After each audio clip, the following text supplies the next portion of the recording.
Middle east की war report लेकर एक बार फिर आपके सामने हाजिर हूं। इस रिपोर्ट में जितनी भी खबरें आपके सामने रखूंगा, सारी की सारी खबरें अपने आप में काफी बड़ी हैं। वीडियो को शुरू से आखिर तक देखें, एक भी खबर छोड़कर ना जाएं। सबसे पहले बड़ी खबर मस्जिद अक्सा से आ रही है। मस्जिद अक्सा पर बहुत सारे यहूदियों ने आज हमला किया। तकरीबन 2250 इजरायली यहूदी वहां पर पहुंचे और मस्जिद अक्सा पर जाकर धावा बोल दिया। साथ ही साथ मस्जिद अक्सा की बेहुरमती की, जो डोम ऑफ रॉक है उसके सामने खड़े होकर भड़काऊ नारे लगाए, भड़काऊ बातें की। दरअसल इन लोगों का कहना है, इन यहूदियों का, कि हमारा यहां पर एक मंदिर हुआ करता था, उस मंदिर को आज ही के दिन तोड़कर मस्जिद बनाई गई थी। कथित तौर पर मंदिर के विनाश का आज दिन है, इसलिए ये बहुत सारे लोग इकट्ठा होकर मस्जिद अक्सा पर जाकर धावा बोल देते हैं। और इन सबका मास्टरमाइंड था इजराइल का राष्ट्रीय सुरक्षा मंत्री बेन गविर। बेन गविर लगातार अपने यहूदियों को उकसा रहा है कि मस्जिद अक्सा पर जाकर हमला करो, वहां पर एक बार फिर से मंदिर बनाओ, साथ ही साथ गाजा के लोगों को, फिलिस्तीन के लोगों को भूखा मारो। बहुत सारी बातें ये कर रहा है। इसको लेकर भी कुछ बड़ी खबरें हैं जो मैं आपको आगे बताऊंगा। मस्जिद अक्सा पर आज यहूदियों ने जाकर जो धावा बोला है, उसको लेकर मिस्र का भी रिएक्शन आया है। मिस्र के विदेश मंत्रालय ने कहा कि अल-अक्सा मस्जिद पर हमला करना और इजरायली झंडा फहराना उकसावे वाली कार्रवाई और अंतर्राष्ट्रीय कानून का उल्लंघन है। मिस्र के विदेश मंत्रालय ने भी इस मामले पर अपना रिएक्शन दिया है, तो इससे आप अंदाजा लगा सकते हैं कि कितना हुड़दंग इन लोगों ने मस्जिद अक्सा में काटा है। दोस्तों, इन लोगों को आगे बढ़ाता है इजराइल का कट्टरपंथी नेता बेन गविर। इजरायली रिपोर्टों के मुताबिक इजरायली नेशनल कैंप के नेता बेनी गैट्स ने नेतन्याहू से मंत्री बेन गविर की शक्तियों को तुरंत छीनने का आह्वान किया, जिसे उन्होंने नेतन्याहू के कामों की कमजोर निंदा कहा। और भी नेता जो हैं नेतन्याहू के मंत्रिमंडल के, वो भी इससे परेशान हैं, क्योंकि ये वो बातें कहता है जो सरासर इंटरनेशनल कानून का उल्लंघन करती है। वैसे इजराइल तो कर ही रहा है उल्लंघन, लेकिन ये जो बातें कहता है वो बहुत ही ज्यादा कानून के खिलाफ होती हैं। गाजा और हमास की तरफ वापस आते हैं। गाजा में हमास अभी भी मौजूद है। आज हमास की अल-कस्साम ब्रिगेड ने तेल अवीव के ऊपर 2 M90 लंबी दूरी के रॉकेट लॉन्च किए। इजरायली मीडिया का कहना है कि किसी तरह का कोई सायरन नहीं बजा, तेल अवीव की तरफ इसको छोड़ा गया था, लेकिन रॉकेट समुद्र में जाकर गिरे। इस बात को इजराइल डिफेंस फोर्सेस ने भी कंफर्म किया है कि हां, आज गाजा पट्टी की तरफ से हमास ने रॉकेट लॉन्च किए थे। दोस्तों, ईरान की बात करें तो ईरान और इजराइल के बीच काफी तनाव इस वक्त देखने को मिल रहा है।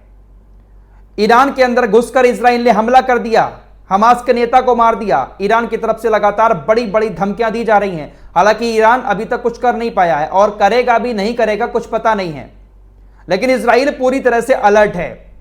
यूरोपीय देशों को, अमेरिका को भी चिंता है कि ईरान हमला जरूर करेगा। इसी के चलते हुए अमेरिका, ब्रिटेन, फ्रांस, जर्मनी और इटली की तरफ से एक ज्वाइंट स्टेटमेंट ईरान के नाम भेजा गया, जिसमें इन तमाम देशों ने कहा कि हम इजराइल का समर्थन करते हैं। ईरान से कहा कि आप इजराइल के ऊपर जो हमला करने वाले हैं, इस हमले में हम इजराइल का साथ देंगे, क्योंकि हम इजराइल का समर्थन करते हैं। साथ ही साथ इन सभी यूरोपीय देशों ने और अमेरिका ने अपने ज्वाइंट स्टेटमेंट में ईरान से कहा कि आप हमला ना करें।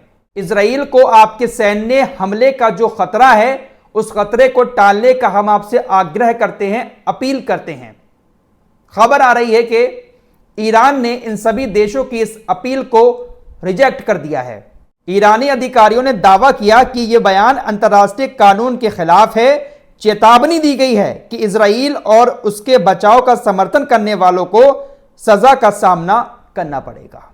ईरान ने उल्टा ही इन देशों को धमका दिया, चेतावनी दे दी कि ईरान जो एक्शन ले रहा है उसको तो मजा चखाएंगे ही, उसके साथियों को भी अंजाम भुगतना पड़ेगा।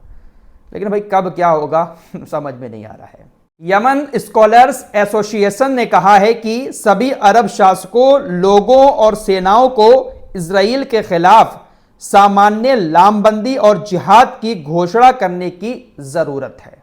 पूरी दुनिया के इस्लामिक देशों से इस तरह की बात कही गई है। इजरायली मीडिया की रिपोर्ट है कि इजराइल और ईरान के बीच मनोवैज्ञानिक युद्ध जारी है।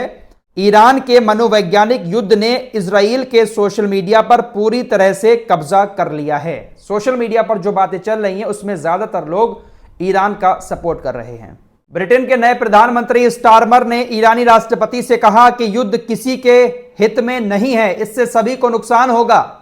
इस पर ईरान के राष्ट्रपति ने कहा कि हमें जवाब देने का अधिकार है, क्योंकि हमारे देश के अंदर घुसकर इजराइल ने हमला किया है, इसलिए हमें जवाब देने का हक और अधिकार है।